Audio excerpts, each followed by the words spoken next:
right. Welcome back, everybody, to our latest episode of The Nest. That is the New England Sports Talk podcast. Once again, we had a very eventful week where we see the Boston Celtics go up 2-0 against the Brooklyn Nets in the first round of the NBA playoffs. The Bruins playing 2 games as they get ready for the NHL playoffs. The Red Sox sort of dealing with some inconsistent struggles at the start of the season.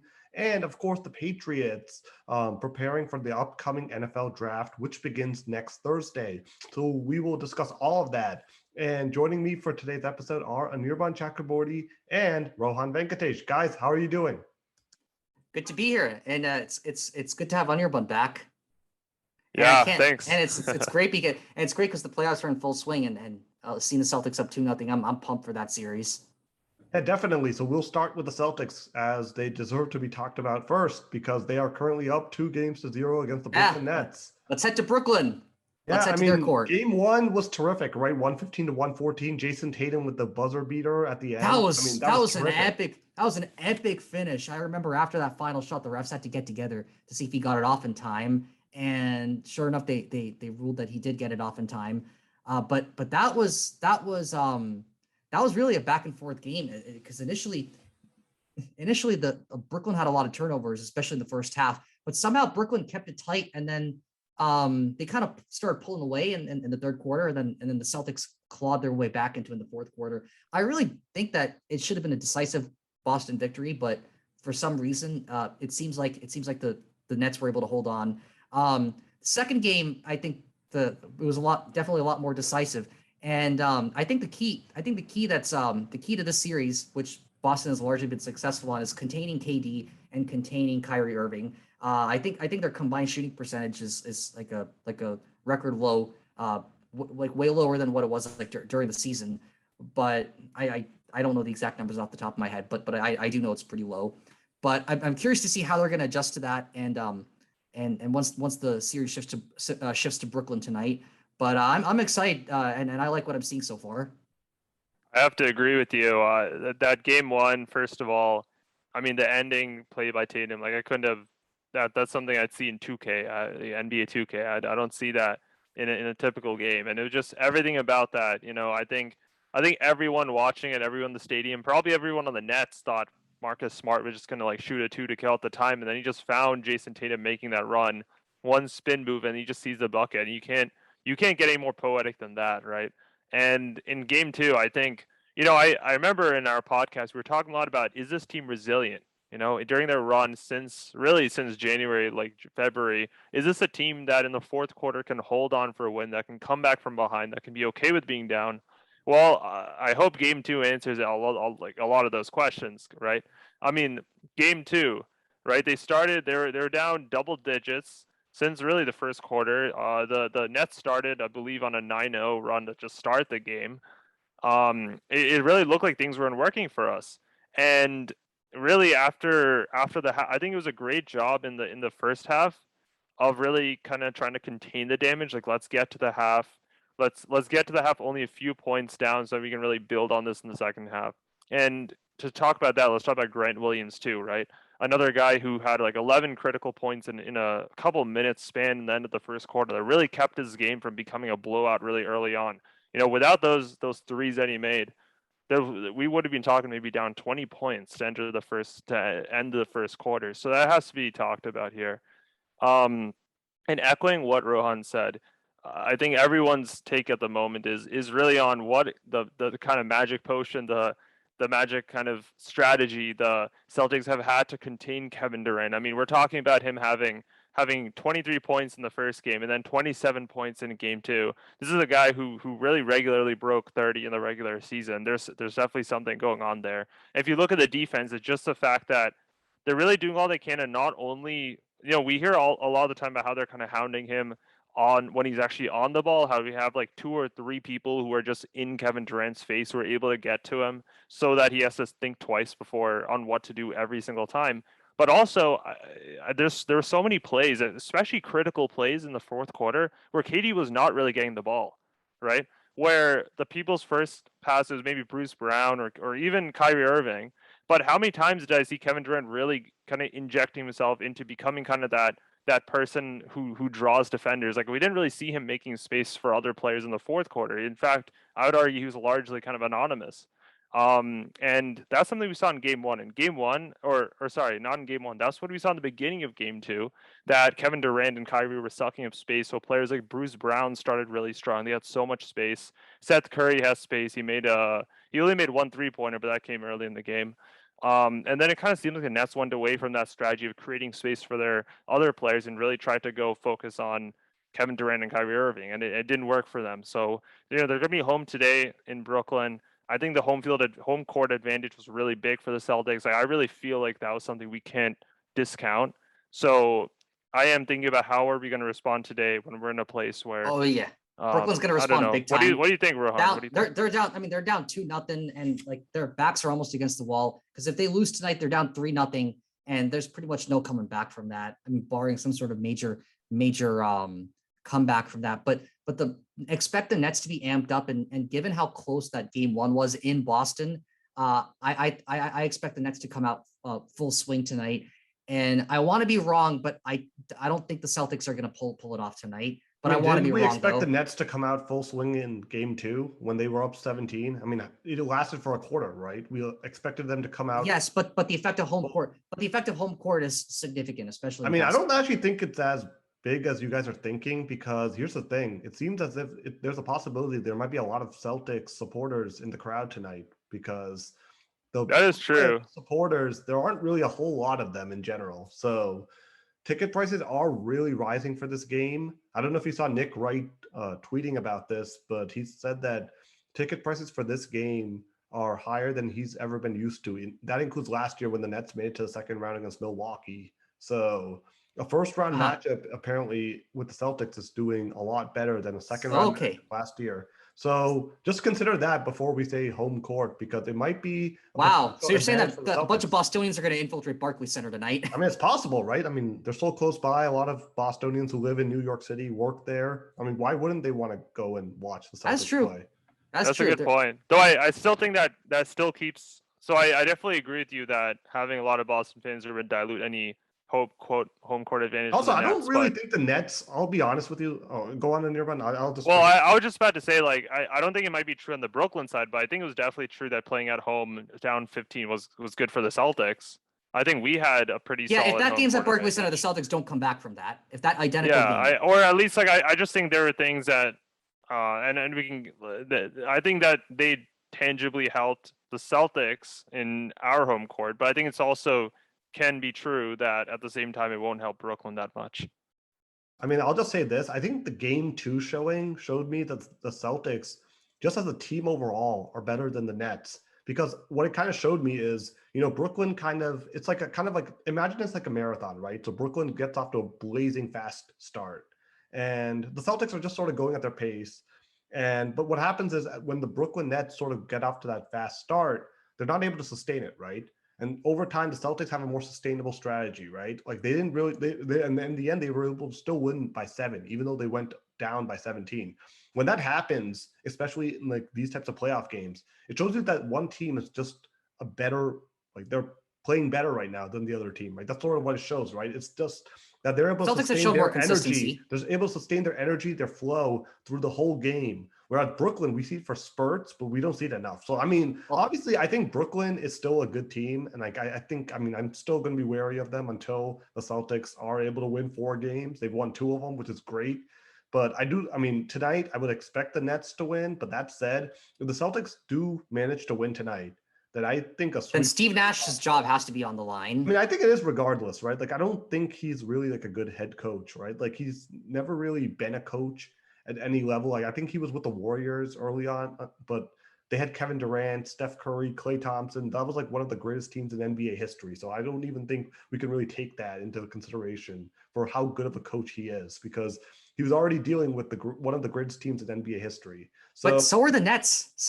Like with KD and Kyrie Irving. Not like this. I mean, they have the 2 duos, but here's the thing. Kyrie Irving didn't even play until like January, right? Kyrie Irving wasn't even playing until January because of the vaccine situation he has. So, and Kevin Durant also missed like 6 weeks due to an injury. And they had James Harden, who they traded away for Ben Simmons, who hasn't even played a game this season. So it's not just simply that he has the talented players. Of course, Kevin Durant and Kyrie Irving are terrific players, but it's just that they don't have any like chemistry playing together this year, really, because for the most part, it was just either Kevin Durant playing or Kyrie Irving playing while Kevin Durant was injured. I mean, That's now a huge contrast they're from basically Jason forced. Tatum and Jaylen Brown on the Boston side. Like they're gelling so well together. And Jason Tatum, he's shown like MVP caliber play. Yeah, same with I mean, I think he has to. Brown. Yeah. I mean, I think Jalen and Jason both have like been terrific this series. But I mean, I also just want to outline in game two, right? Because game one, Kyrie Irving was terrific, 39 points, 12 of 20, and Kevin Durant was 23 points. I just wanted to bring up one thing. Kevin Durant did have 27 points in game two, but he shot 4 of 13. He only had 4 field goal makes, and 18 of his points came out on the free throw line. So basically, that's what happened, right? The refs started calling the Celtics more. And Kevin Durant went to the line 20 times, making 18 free throws. But at the end of the day, I mean, he still really is struggling against the Celtics defense. So if I'm the Celtics, I'm just continuing to do what I'm doing. And probably the more exciting news now is that Robert Williams, who is the Celtics' best defensive player, he's coming back. And I mean, Marcus Smart is the defensive player of the year. Right. So if Robert Williams is back and he can give some type of jolt to the defense, which is already playing so good, then I think that could kind of be the final blow to this Nets team. So, I mean, I think tonight is big. Oh yeah, and I did say earlier on the podcast before the series began that they got their superstars, we got our superstars. Their superstars, KD and Kyrie Irving. For us, it's Jason Tatum and Jaylen Brown. But I did say advantage Boston because our secondary players are better as a unit, better as a team than their secondary players. And that really showed in game two because you had 7 different players who were in double figures in that game 2 performance for Boston. But not only that, I said advantage Boston on the assumption that our superstars perform and their superstars also perform. But we're basically in that situation where first 2 games, their superstars didn't really perform as expected. So the advantage for Boston is really wider than I thought. And initially I said like Celtics in 6. It's looking more lopsided than that, honestly. Now that I look back at, I'd like to say that prediction that I made. Game 1, I mean, they were up by 15 in the third quarter at one point, and then they let the Nets come back and I mean take the lead briefly. But I mean, I think the Celtics have just kind of shown so far that they're good. They're kind of a better team. But in game 1 and even game 2, I mean, they kind of got a little sloppy. Like in the third quarter, like they actually tied the game in the third quarter, and then they actually went down 5 entering the fourth quarter. And of course, they outscored the Nets by 12 in the fourth quarter to win. But I mean, even in that third quarter, there was just a series of like kind of mistakes they were making. And I mean, if they had just been playing better at that stage, they probably win game 2 by like 15 points, because that's what I'm really seeing right now. Like the talent gap overall between the two teams, when you take away like kind of Tatum, Brown, Kevin Durant, Kyrie Irving, it's kind of glaring actually. Like, I'm actually kind of shocked by how much better the Celtics add Marcus have Smart been. into the mix, because I mean, Marcus Smart has been terrific too. Defensive player of the year, right? He's like defensive player of the year, but he's also potent as an offensive forward as well. So Marcus Smart has really just been this great two-way player and a great addition to the big 2 that we have.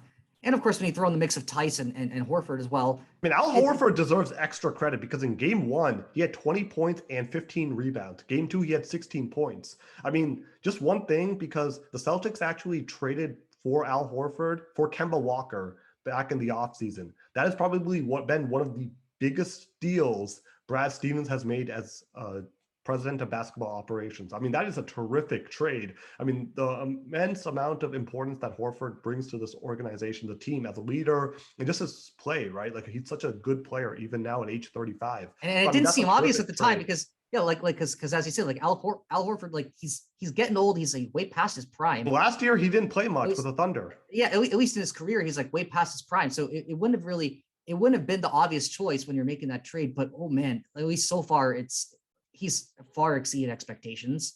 And I think let's not forget the return of Tice to this team, right? 15 points.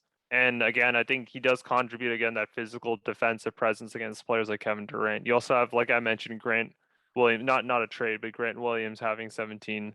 And even like a player like, I guess you could say Derek White, didn't really have that much game time. He had 13 minutes, didn't really make as much of an impact this game. But I think overall, we've just seen another example of Derek White being a really good asset to this team too.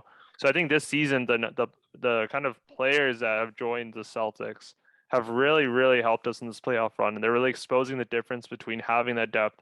In the case of the Brooklyn Nets, I think they do have depth. I mean, you think about Goran Dragic, he was on their bench. They just don't really seem to use him that well. Like Goran Dragic had 18 points in 20 minutes. What was he doing for like half the second half? He was on the bench, right? And similarly, I mean, you look at you look at other players like Patty Mills had 18 minutes, but he also started the first quarter like pretty strong in terms of scoring. It kind of felt like the Nets kind of have the depth with people like Dragic, even people like Nick Claxton, who's a good defender. They just didn't seem to really utilize them that well, and it was really to their own detriment. So I am a little worried that if they really do start, using their deep bench a little more, that actually could be a little problematic for us. But I don't really see any evidence of that so far. Yeah, I mean, I think so far, like the advantage, like the Celtics have seen just so far is like they are better coach and just playing with more like discipline overall, not just discipline, but they're just more cohesive, right? Like the whole team sort of like is familiar with each other. There's like chemistry, which is clearly showing. Whereas with the Nets, all this is at home. different. The true test is tonight. The true test is tonight on their court. But if the Celtics can pull it off, like that's pretty much the nail in the coffin, pretty much. Yeah, I mean 3-0. There's only one team that's come down 3-0 in the playoffs. In the NBA? Has it happened in the NBA? If we collect the MLB and the NBA. Well, it's happened in baseball and in hockey if you count other sports. And hockey, yeah, but I'm saying if we just look at baseball and basketball, it's only happened one time. And that was against another New York team. Oh, yeah. Except they would have to do it to us this time. Yep. So, well, I don't think, but I do agree. Like today, crazy things can happen. Crazy things can happen. If any of you are following the other teams around, like that Grizzlies Timberwolves game 3 was just that's got to be one of the biggest comebacks I've ever seen in any kind of playoff game. I mean, they were down by. They were down by, was it like 30 or 26, something? 26. 26, like with 15 minutes to play, like well into the third quarter, and they just exploded in the fourth quarter. Yeah, they outscored Minnesota 37-12 in the fourth quarter. And this is without Ja Morant having his best game. So with anything can happen in the NBA. Yeah, but just on that matter, because we're talking about other teams now, so the Eastern Conference all of a sudden has become a lot more like wide open potentially and a lot more interesting because, well, when I say interesting, it's just you have to kind of monitor the other teams, like the Milwaukee Bucks, last season's champions. Chris Middleton is out for the rest of the first round, so he'll likely be back, and I think the Bucks will still beat the Bulls. They beat them pretty well last night, so I'm not really expecting the Bulls to beat the Bucks, but I mean, you're potentially playing. If you get Milwaukee in round 2 and assuming you are able to win your last 2 games against Brooklyn, you're able to win 2 more games against Brooklyn to advance. Then you get a banged up Milwaukee. And then the Miami Heat just lost Kyle Lowry yesterday, who also we don't know about his situation. That's the 1 seed in the East. So all of a sudden, and the Phoenix Suns, I mean, in the Western Conference Finals, someone we think could reach the NBA Finals again for the 2nd straight year. Devin Booker, one of their best scorer for the Phoenix Suns, is also injured right now. So all of a sudden, this whole landscape has changed.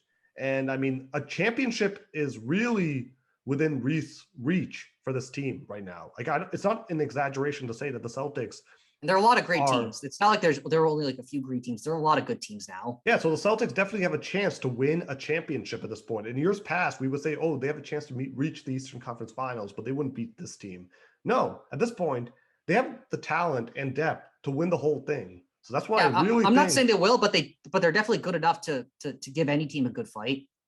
Yeah, I mean, at this point, like, I mean, really, like, there's no team I can really like look at which really scares me anymore. That doesn't mean there aren't good teams, but I look at these teams, I'm like, okay, yeah, I mean, they can beat the Celtics, but the Celtics can also just beat them. It's like a coin flip, basically, to me. So that's why I'm like sort of like saying the landscape, the whole league this year is very wide open. So the Celtics definitely, I think they're taking advantage of it so far because they're up 2-0. They're taking care of business so far. But I mean, I'm just stating what I'm sort of seeing right now. It's like, it seems pretty clear to me that the path to a championship, it's there. It is there for someone to take. And the Celtics definitely are doing everything right so far. This first round matchup could have very easily been an Eastern Conference Finals matchup, but just the way the seeding goes, it ended up being a first round matchup. But this very well could have been. it very well could have been that. I mean, I'm kind of glad in And a way that it is the any, first round. Any team looks beatable no matter how good they are. Yeah, I mean, I would say I am kind of glad because, if we are able to, if we're able to really finish the job against Brooklyn in the first round, I mean, just think about how great that is for a team's confidence that you just knocked out really one of the big fish in the pond in the first round. And again, I don't think we can reference, right? Because we talk about that on Nearby, like the team that has beaten Kevin Durant in the playoffs in the past, they do pretty well. All but one of those teams were in the NBA Finals, okay? Just all but one. And the only exception is the 2013 Memphis Grizzlies. Only exception who made it to Western Conference Finals that year, not the finals. Yeah. So and there's something special when you can beat Kevin Durant, right? I mean, you think about when he lost to the Golden State after being up 3-2. I mean, that, in those final games, they had the legendary defensive players like Draymond Green and Iguodala. They also managed to shut Kevin Durant down much to the Thunder's detriment. And I mean, again, I don't think we can overstate this enough. This is Kevin Durant. This is a guy who's hit 50 multiple times this season. He's hit 40 and high 30s multiple times this season. It's really is no joke to limit him. Like, 27 points is great. It's a great point total, but when you come to Kevin Durant, you just have to consider that like a win. 27 points. Look at that. Look at the idea that he actually shot 4 for 13 and shot 18 free throws to hit. Well, that too, and he missed 2 free throws as well. Yeah. In a row, like in one possession. That was when they were up 79-75. And you just think about moments like those, and you just think about, again, not only is he going to have the Celtics, but maybe he's going to have Rob Williams in the paint too, staring right back at him on top of kind of the trio of Grant and Al Horford and Marcus Smart, who did a really great job. So I think I don't know if I'm really wondering what Kevin Durant's he has to respond tonight. I mean, I feel like the Nets have to approach this like an elimination game because at this point the writing's on the wall if they lose, like Rohan said. So I'm really expecting an all hands on deck performance from them. Like I don't think they have any other choice. That said, I would not be celebrating. It would be very, very premature to start celebrating now. I totally expect the Nets to come out with all of their might tonight. Yeah, that's true. In front of a stadium which is filled with Celtics jerseys too. So I mean, I don't know how much of an impact that will make, but we'll see. I mean, I still think those. I probably have to say Brooklyn probably. I would expect them to win today, but I also said the same thing about Game 2. So I don't even know anymore. I think what we're doing is we're kind of overestimating Brooklyn and we're underestimating the Celtics a little bit now. I mean, that's what's sort of been happening. So we'll see. I mean, I still think the Celtics, it would make sense for us to pick Brooklyn to win tonight. But after sort of seeing how Game 2 went, I'm kind of uncertain about that anymore because I don't know. Like, I keep on sort of doubting. We expected Kevin Durant to have a terrific Game 2 because he didn't have a great Game 1. And he had an even worse Game 2. So as a fan, I can always say, show hubris at your own detriment. Yeah, so we'll have to wait until tomorrow morning to know where our optimism lies here. Yeah. But either way, I'm really looking forward to the game tonight. I think this has got to be one of the most entertaining playoff kind of series I can kind of remember in a first round. I mean, look at the Sixers; they're about to sweep the Raptors possibly today, and as opposed to that, we've just had 2 really incredible games already. So I think even from a neutral perspective, the Celtics-Nets series has been really fantastic. Definitely, yeah. So Game 3 tonight, we'll see who wins. Okay, let's talk a little bit about the Bruins now. So I mean, 2 games this week. 2 games. One. I mean, it was good to get that game. Good to get that win against the Blues, even though it did take overtime. And one of the goals that the Blues got, it was basically on the power play. I'm not too happy about the way the Bruins penalty kill has been going. Of course, that was a little bit of a questionable call because I believe it was Marchand who got called for that, and it looked. If you took a replay on that, it seemed like he was pretty much in place, and the collision just kind of led to the call. At least that's what I saw when I looked at it. But either way, I mean, on that, I mean, the Blues offense, they got so many different guys, and especially on the penalty kill, it seems like they were double teaming Tarasenko. And once you do that, it basically leaves like 4 other guys pretty much open. So that pretty much led to the first goal. But credit to the Bruins, they were able to come back in that 3-on-3 overtime session. There was that slip which almost led to which could have gone very badly, and then Swayman had to go out and basically bat the puck away, and that pretty much is what led to the counterattack the other way, which led to the Bruins game-winning goal. But it was a close game. It was good to get that redemption, especially after losing to the Blues at home. But the next showing against Pittsburgh, that was really ugly. I mean, the scoreline shows 4-0. I mean, effectively it was 3-0 because the fourth one was a garbage goal. It was on an empty netter. But it probably wasn't as bad as the scoreline would have suggested. The Bruins, they came out pretty much in full force. They had 52 shots on goal. And it's one of those games where your opponent, Pittsburgh, I mean, Jake Gensel, he had such a hot game. He scored a hat trick. It was his second of the season. Historically, Gensel has played pretty well against the Bruins. I would have to say that I got to put this one on Swayman though. It's been tough not having Linus Ullmark in there, having him down because of an injury. But Swayman, it looks like his struggles are continuing, and it's really not looking good for the Bruins. They got a few more games left in the season, and right now they're the first wild card. And it looks like if they had to start the playoffs today, they'd be playing Carolina. So I don't think there's any way to sugarcoat this, but I think the Bruins are kind of in trouble right now. Things are not looking good right now.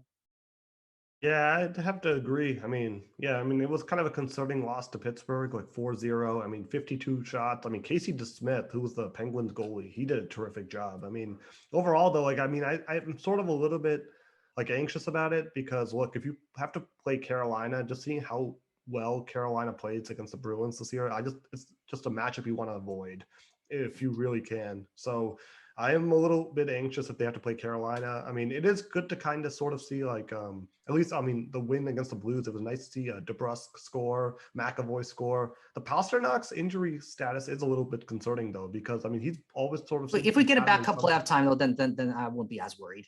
Well, here's the thing, right? I mean, in the past, if he's had to battle through injuries, he's just not the same Pasternak that we sort of are used to seeing. So I am a little bit anxious about this situation because every year it seems like something might kind of pop up with him, and that kind of ends up leading to the Bruins' detriment sort of down the road. So, but what I'm seeing a lot of it feels like I've seen this movie before, right? The Bruins are generally good, and then something happens towards the end of the season. They somehow scrape by the first round, and then they can't get past the second round. What's kind of going on with Marchand? Is he sort of not look? He doesn't look the same right now. His game has kind of been off lately. Yeah, I'm a little bit I mean, do you see that part of the? I think it was I forget which game it was, but it was where Bergeron was consoling Marchand. I think it was against Pittsburgh. So that was a bad game. That was just a horrible game. I don't know. I'm a little bit anxious about that because if Marchand is sort of I mean, I don't know what he needs to do to kind of figure it out, but something needs to be done. We'll see if the Bruins can pick it up against the Rangers as they're looking to play, and looks like puck drop is about 20 minutes away on this one as we speak. Yeah. But historically against the Rangers, that hasn't been too great either. If you remember, they got pretty much shellacked by the Rangers during that Black Friday game. Which didn't turn out good, but a lot has changed since then. I'm not really quite sure if it's going to affect the playoff seeding that much. What is important is that the Bruins are in the playoffs, and as long as we can focus on getting our players healthy before the playoffs begin, then that's going to be key. And if we could somehow displace Tampa at the number 3 spot in the division, then that'll potentially avoid having us play Carolina. But in all likelihood, in that scenario, we probably are going to end up playing Toronto. Which I wouldn't necessarily be looking forward to either, but I definitely prefer that over Carolina. But not looking good for the Bruins so far. I don't really have expectation for this team. I'm really just probably expecting at most maybe they make it out of the first round and then they lose in the second round. That's probably the ceiling. You need younger players. Teams have done recently, so yeah, you need younger players. I mean, I've been saying this for I don't know how long, but Bergeron is getting old. Marchand is getting old. I mean, they're doing reasonably okay right now, but I don't know how many years they got left. You got some younger people. Pastrnak, he's in his 20s, which is so he's still got Pastrnak and McAvoy are kind of your future building blocks, right? But they just have to stay away from injuries, and that's not really hasn't been easier said than done, right? Just don't get injured. I mean, obviously injuries are part of the game, right? And that's just for all sports. So I mean, the thing is, at the end of the day, it's how do you kind of overcome that, right? How do you overcome the adversity? And I mean, sometimes obviously, for Pasternak's situation, I am a little bit anxious, and yeah, I mean, Marchand's situation, a lot of this is sort of popping up at the wrong time, just before the playoffs start. So, and like on top of that, if you have to play Carolina after all this other concern that's building up, like I don't like it at all. I mean, my preferred matchup would actually be against Tampa, because Tampa, even though they're the defending Stanley Cup champions and they had been doing well, they've kind of fallen off of a cliff recently, and especially especially really recently, it seems like the Bruins have almost had their number. So that's probably the first. Yeah, I mean, I matchup think that I would Tampa is want to just see. like exhaustion from like 2 straight years of deep playoff runs. Like it just sort of happens, right? Like they've really had like the minimum offseason requirement, like essentially, like right, like they barely had an offseason the last 2 years. But the Bruins have been losing to bad teams. They lost to Ottawa, they lost to Detroit. Yeah. These are teams that you should not be losing to. Yeah, so that's why I'm sort of saying like the Bruins, I really don't have much expectation. Like it wouldn't even shock me if they lose round 1. But like usually the Cassidy coach teams get to round 2 and lose, unless it's 2019 where they go to the final, and that was like an exception more than the rule. But I think that Bruce Cassidy's job probably has to be on the line if the Bruins don't get past the second round this year.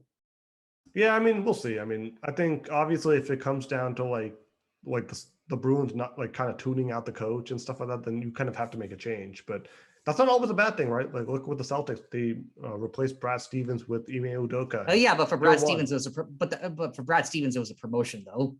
Yeah, true. I mean, maybe I don't know. Maybe Cassidy goes into the front office. Then is that an option? Well, I don't know about that. I don't think that's happening. Yeah, we'll have to see then. I guess the Bruins, obviously against the Rangers, big one today. So we'll definitely talk about that more like next week about their performance then. But yeah, let's Nirvan, do you want to say anything about the Bruins? No, I think you guys really covered it all. I think it's just really a wait and see now that playoff season is about to ramp up. So let's hope for the best. Okay, yeah. So we've covered the Celtics and Bruins. Let's talk about the Red Sox now. So I mean, I don't know, like kind of I don't know what to say. Like, I mean, kind of not good, not bad. Smack in the middle. I wouldn't really say it was like good because I mean, you lose to Minnesota and then you lose 2 out of 3 to Toronto. Then Pivetta, once again, Pavetta's been bad to start the season. I mean, he was pretty bad. We should move to the bullpen. I think we should like move to the bullpen and only bring him in these lopsided situations. I mean, like if you do that, then who's your starter now? Garrett Whitlock. I mean, he's starting tonight, so I am. Yeah. So that's going to be. I'm actually excited about him because I think the Red Sox initially planned to have him as a starter and like stretch him out to be a starter. And I mean, there's a lot more value to having a starter than a reliever, right? Like in general. Yeah. So I'm okay with that. You can just have Pivetta and Garrett Whitlock like trade places. I wouldn't mind that.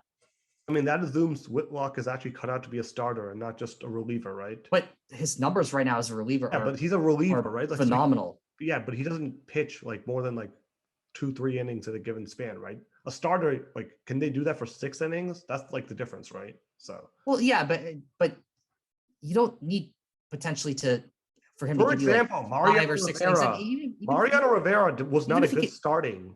Even if you can get a starter. Even if Whitlock can get you like 3 or 4 innings, and you can somehow put the rest of the bullpen together for the remaining 4 or 5 innings. I mean, that's a lot to expect for in the regular season, right? Like your bullpen is going to be completely exhausted by the playoffs if you're expecting them to go like 5 innings every night. Like you can't. But maybe Garrett Whitlock is going to live up to the task. Who knows? I want to hope for the best. Yeah, I mean, hopefully Chris Sale comes back at some point too. I mean, that would be more of a expectation, right? If Sale comes back and then you move Pivetta to the bullpen, I mean, that makes sense. But Pivetta so far has been bad.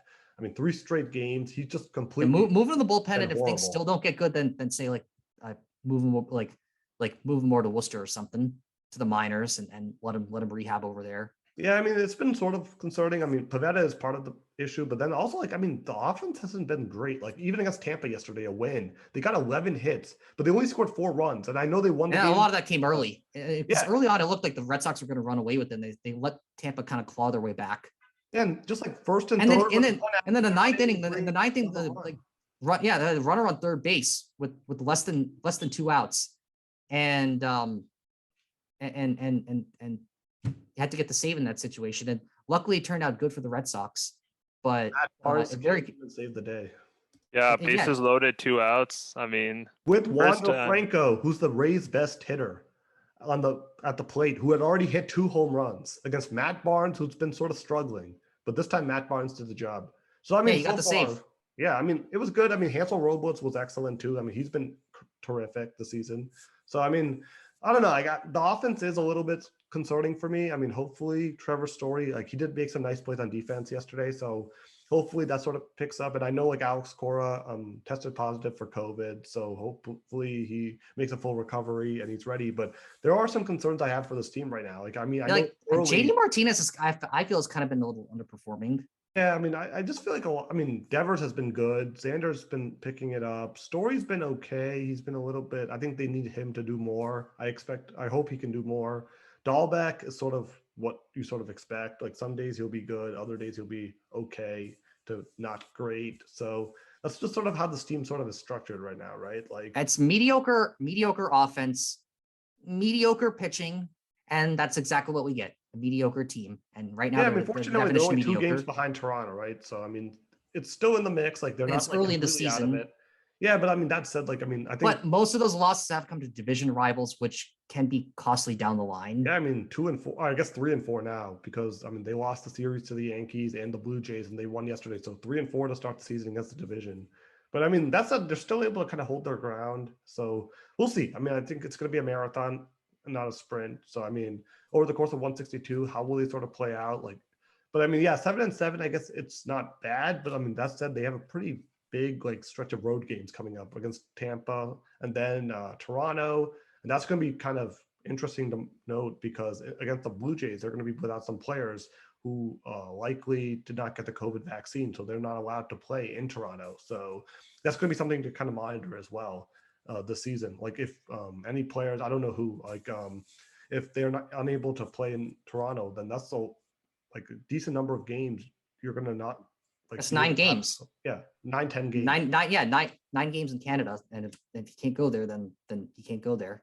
Yeah. Unless the Canadian government decides to change its rules, but I highly doubt they will. Yeah. So I mean, I don't know. There are some concerns I have right now. So we'll have to kind of see like how the Red Sox sort of perform like going forward. Like they have another one today, Garrett Whitlock starting. Like I am a little interested to see that because if First start in a while for him. Sorry, go on. Yeah, no. Go on. No, just do you want to say something else about Whitlock? Oh no, I mean I was just commenting that. I did want to address your other point though about kind of how I think Rohan's point. You know, we've been kind of average at hitting, average really when you look at everything, and I think it is something. You know, we are 14 games in. Maybe we should give it some more time, but at the same time, I think it's enough games to get some sort of idea about how there's some idea. And when you look at really both sides of it, I mean, look at the fielding, right? Coming into the season, we were talking about how the Red Sox might have one of the best infields in the league, right? With the addition of Trevor Story. And we're pretty middle of the pack when it comes to things like fielding percentage, number of errors committed. I mean, 3 errors yesterday. I mean, 3 errors yesterday. We have 6 already in the season, right? And you look at like a team like the Padres, which have no errors and are top ranked when it comes to that.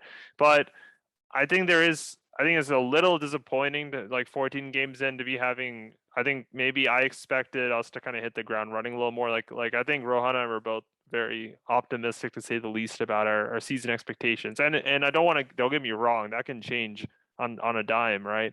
But I think there is some work that needs to be done. And meanwhile, we still see talks of Xander Bogaerts and kind of like the speculation surrounding that. I mentioned this a few weeks ago. I really do hope that isn't really having any effect in the locker room. I don't think it is. I don't see any evidence it is. And Xander Bogaerts has just been a really great professional and part of the Boston Red Sox for so many years. It's just something that, you know, when it happens, you just kind of have to feel like maybe that has some impact here. I don't know. What do you think, Rohan? It's still a long way to go, but I would say that I hope that the Red Sox do pick things up, but I'm optimistic that they are going to pick things up. My only concern is that this is largely coming against division rivals, but I think, as Amartya said earlier, I think things should get better when we get Chris Sale back. And with Garrett Whitlock pitching, if you move him into the rotation and potentially move Pivetta over to the bullpen, I think that at least that somewhat improves our pitching game. I think the key is for JD Martinez to pick up his game, though. I mean, he's the DH. He's literally got one job only, and that's to hit. And he's got to do that. So, but other than that, I think the Red Sox are going to be performing better than what we're seeing right now. are we going to be seeing something all the way up to championship caliber? I don't know. Time will tell. Granted, by prediction before the season. Forget about the World Series right now. It's like April, so I mean, I'm not really even focused on that. I'm just saying, like, can they like sort but of even just stay in the focusing on the hunt next to few, be in the playoffs? I think they can stay in the hunt. For them to not be in the hunt, they would have to really start to really almost just get into a slump. Which I mean, 14 games in the AL East, even the Orioles are 5-9. The Blue Jays are 9-5. So the difference between the first and the last place team right now in the AL East is 4 games, which isn't much at all. So but we've only had 14 games so far. So obviously you're not going to have much of a gap, and that gap is going to grow as the season gets more and more mature as well. So it is kind of early. Cincinnati Reds, they're like 2-12. Oh yeah, I guess things can get that bad that early, but it's still a young season. There's a long way to go. But I would be a lot more concerned if it were like this in, say, like May or like late May, early June. But we're still in April. I think we got time. Yeah, and I wouldn't say like for pitching, like it's definitely, I think there's some stuff that needs to be desired, but at the same time, I think some of the additions we made, like Michael Walker, have been pretty good for us so far in the opportunities they've had. I mean, he had a really efficient performance against the Twins, for example, and then recently, of course, a little less so against the Rays, but 14 innings pitched. At this point, he has 3 runs allowed in 14 innings. Yeah, he's been pretty good for us so far as an acquisition. So I think as we get kind of more game time for these new signings, maybe we'll see a bit of a shift in our pitching performance. That's good stuff. Cool. So yeah, okay. So that will wrap up the Red Sox coverage for this week. And finally, let's talk about the Patriots now. So NFL draft begins next Thursday. So I mean, obviously last year the Patriots drafted Mac Jones, Ramondre Stevenson, Christian Barmore. Those were the 3 best draft picks for the team last year. So this year it's going to be interesting, right? Because they no longer need a quarterback, but there are still needs. Like, I mean, for me, the biggest needs are going to be offensive line, wide receiver, linebacker, and cornerback. Like, those are kind of the 4 outlined needs the team probably should be looking at the draft for. So let's kind of talk about this now a little bit. So like, Nirban, what is your take? Like, who are you sort of seeing? Like, who do you think the Patriots are using that first round pick on? Do you think they'll actually draft someone, or do you think they'll trade it and move back? I do think that I expect them to draft in the first round. Maybe they might trade one of their later picks, but I haven't really seen any evidence of a trade happening so far. And for me, it seems like an interesting pick that's emerged. I know this was in Sports Illustrated's projection last week, was Devin Lloyd from Utah, who's actually a linebacker. And they projected that in a mock draft that maybe the Patriots would acquire Devin Lloyd, would draft him. And he kind of fits the bill of what we're looking for in our linebackers. He's really athletic, he's big, but he's also really fast, which I think we can all agree is something that we really need in our defense this season compared to last. And again, linebacker is a place where we had last season Dante Hightower, Kyle Van Noy, Jamie Collins. Van Noy, of course, got released, and otherwise they're players who very decorated careers, but are approaching probably the end of their careers. So I feel like this is something I've seen that's a very compelling story. It seems to make sense that we would go for a linebacker because it is a position, one of many, like you said, where we could really rebuild for the future. But that being said, I mean, I talked earlier about the tackle positions, and I think this year is really interesting because this year there aren't really a lot of marquee quarterback names in the draft. When you look at kind of who the big prospects are, there are a few offensive like role player like wide receiver Jameson Williams, for example, but a lot of the kind of marquee names in this draft seem to be more like linebacker or tackle, edge rusher. So I think I'm pretty optimistic here because it does seem like there's a really good pool of talent this year.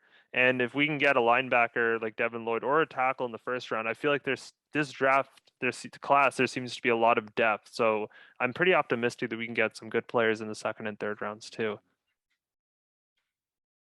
Yeah, I mean, I think linebacker definitely is a need because it seems like they are likely moving on from Dante Hightower and Jamie Collins. So Devin Lloyd, Nakobe Dean, those are the top linebacker prospects. If they choose to wait until round two, maybe someone like Leo Chenal out of University of Wisconsin, he could be someone the Patriots sort of look at a linebacker.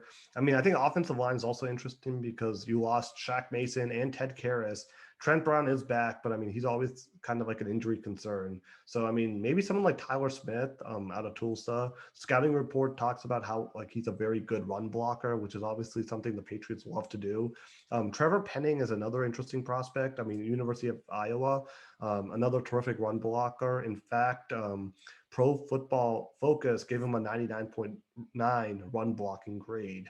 So, I mean, that's one of the highest grades that can be. And he's projected to be available in the second round potentially. So that would be someone to sort of consider too. I mean, there's and then cornerback, I guess it's kind of interesting because like Jonathan Jones, Jalen Mills, Malcolm Butler are there. Andrew Booth Jr., we've heard his name a lot. He may be available at 21.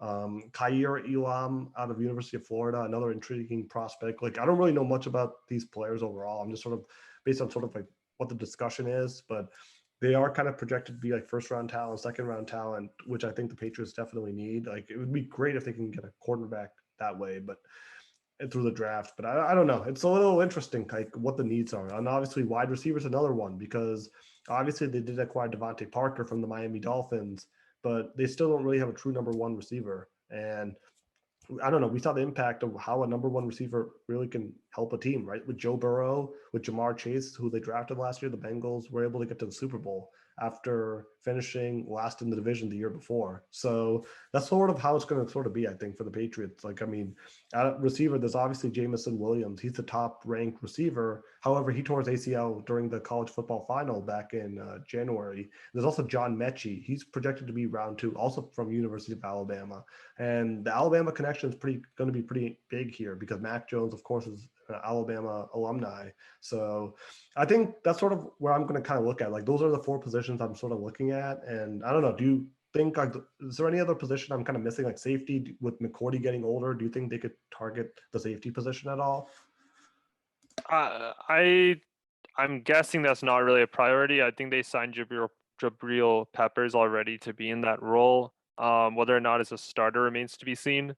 But I do think I have to agree with you that you touched on the main positions they want to fill. I think I mentioned this earlier. I don't think they're going to be looking at wide receivers very early on, unless it's like some situation where I'm just saying hypothetically, it's not going to happen in my opinion. But like if Jameson Williams just magically ended up in the second round undrafted, then yeah, sure, like go for it. That'd be a coup. But I don't think that's what our priority is here because again, like I think I mentioned this a lot in a previous episode when you think about the kind of glaring areas of improvement, I really think wide receiver is kind of the least of our challenges right now because I think I think the defense, the kind of linebacker, cornerback situation, offensive tackle, those are just, in my opinion, a lot more pressing because I think where we are with our wide receivers, we can have a very competent passing offense, in my opinion, versus when you think about the linebackers, if we were to keep the same core of linebackers and play the Bills again, how much different would the outcome really be? I don't think it'd be very different. So that's an example where I think that's going to show up. You mentioned Andrew Booth, right? I think he's kind of the marquee name everybody knows about this draft, and he's a cornerback. I think, like I mentioned though, we signed Malcolm He's Butler, actually we signed not Terrence ranked as the Mitchell. top quarterback by Pro Football Focus, though. So that's No, interesting. yeah. So, but I'd say like it just seems like I've heard his name as like the most common name I've heard in this draft class is Andrew Booth Jr. That's not to say that he's the number one for that reason, but I think what I'm trying to say here is that remember that we already have signed Malcolm Butler back. We signed Terrence Mitchell as a cornerback. We've made some adjustments this season to bring in cornerbacks, and yeah, they're not going to be kind of like the JC Jackson type Mr. INT. But my point is that it feels like they've already started to address that, whereas we haven't really done the same with linebacker, which is why I really think that would be more compelling for us. And you look at O-line too, actually. I was reading an article by SB Nation, Pat's Pulpit, and it was actually talking about how the Pats offensive line is still projected to be one of the better pass projecting units in the upcoming season, right? Even when they lost Shaq Mason and Ted Cars, like you mentioned, because again, they're keeping Isaiah Wynn, they're keeping other players who are really important for them. And I don't. I think you mentioned a few players who will be available in the second round. I could totally see them drafting an offensive line addition in the second round. I Someone just like feel like the Trevor Penning linebackers sounds more. perfect, like a run blocking tackle or like a run blocking guard. Like it's just like what they want, right? Because they love to run the ball. So with Damian Well, Harrison, run I guess blocking is one Stevenson. thing, but I think this season we definitely need to see better. And we did start to see it, but like remember how little protection Mac Jones got in the first weeks of the last season, right? Let's not forget that. So I think the pass protection has to also be a really big focus here. I don't know the specific stats on Trevor Penning for that, um, but I think for that reason, maybe we could do it in the second round or third round, or maybe we have a trade, right? I know Green Bay might be potentially interested in trading up at some point because this might be the year they're like, okay, we lost Devontae Adams, we need to get a really good wide receiver. That's another thing Sports Illustrated projected. Do you think there's any chance of making any smart trades with a maybe more slightly desperate team? Like I would call Green Bay more desperate in the draft, right? Yeah, yeah. Bill Belichick loves to trade back, right? Like he does that so often. So it wouldn't surprise me if they get an offer from Green Bay to But like, what do you fly. take it? What do you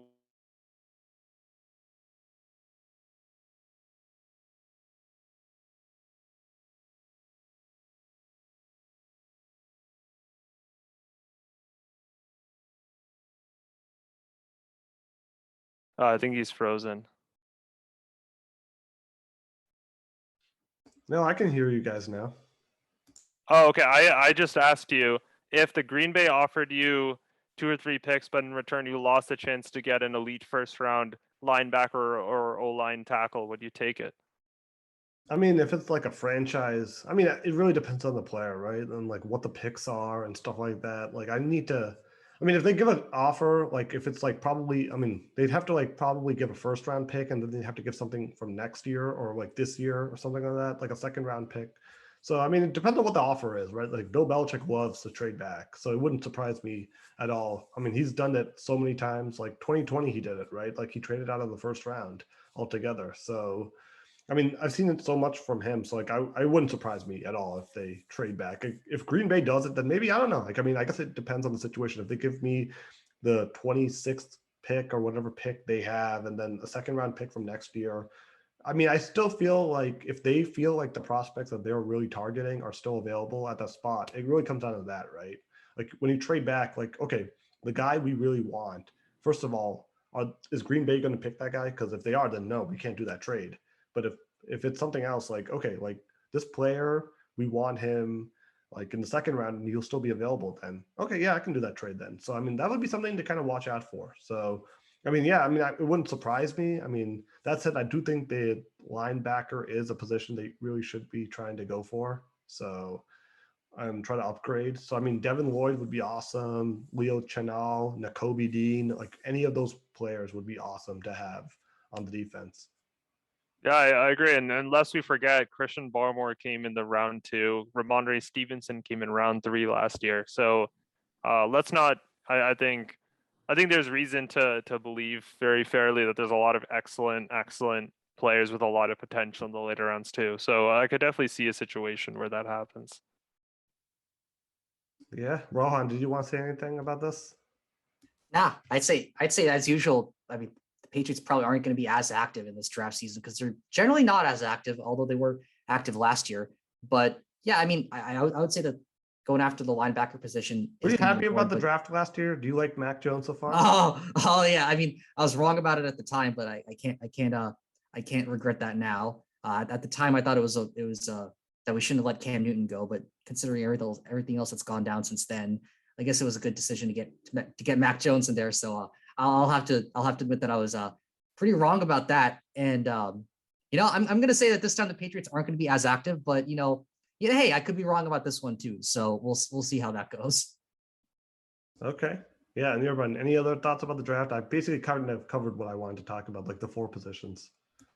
Well, I think one thing we want to talk about is I just want to touch on this really fast. That probably the first quarterback that this is probably in the first time I can remember in a long time where it's not a guarantee that a quarterback will be one of the first like 5 draft picks, one of the first fourth round picks, because it seems like Sam Howell is is kind of the big marquee QB of this pool.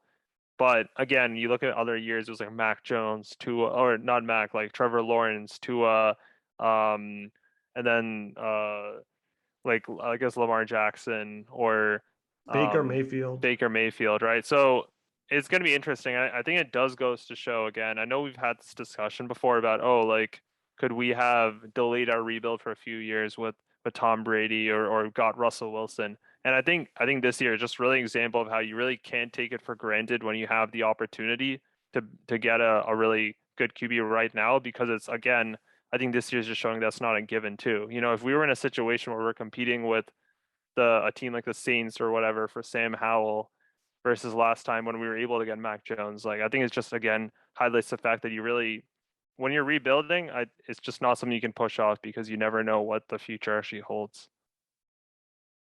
Yeah, definitely. So it'll be interesting. It begins next Thursday. So we'll have a full episode, I guess, recapping that next weekend. But yeah, that will do it for this week. So yeah, I mean, pretty eventful week. Big Celtics game tonight. Bruins are about to play soon. And yeah, we'll be back next week as usual to discuss the week in Boston sports. Until then, enjoy your weekend, everyone, and see you later. All right. Peace, everyone. See you, everybody.